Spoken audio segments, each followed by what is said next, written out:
Le choc immobilier, il faut avoir conscience en fait que on peut avoir un effet d'aubaine lié donc aux mesures qui ont été prises, raccourcissement du délai d'exonération des plus-values immobilières et abattement de 25% sur ces mêmes plus-values immobilières pendant une durée déterminée, puis qui va cesser en fait au mois d'août 2014. D'un autre côté, on sait que ces mesures existent déjà depuis le 25 septembre 2013 et on n'a pas constaté en fait de mouvements significatifs sur le marché immobilier. Donc aujourd'hui, on peut se dire en fait que l'élément essentiel qui peut ou non favoriser des évolutions favorables du marché immobilier, c'est la confiance des acteurs économiques dans l'évolution des prix du marché immobilier.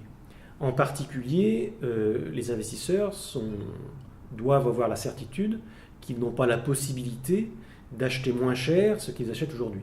Parce que sinon, ça freine toutes les transactions et ça bloque effectivement le marché.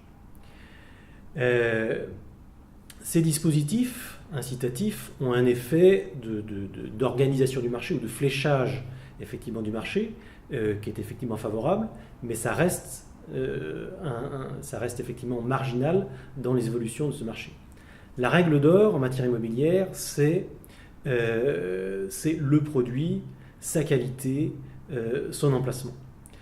D'où le rôle important du conseil en matière immobilière dans l'investissement immobilier.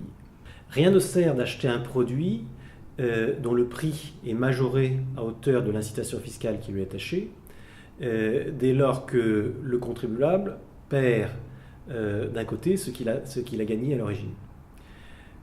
Alors on peut se dire également que les principaux inconvénients des dispositifs antérieurement en vigueur ont été corrigés, mais en tout cas il faut rester très attentif à cet aspect des choses.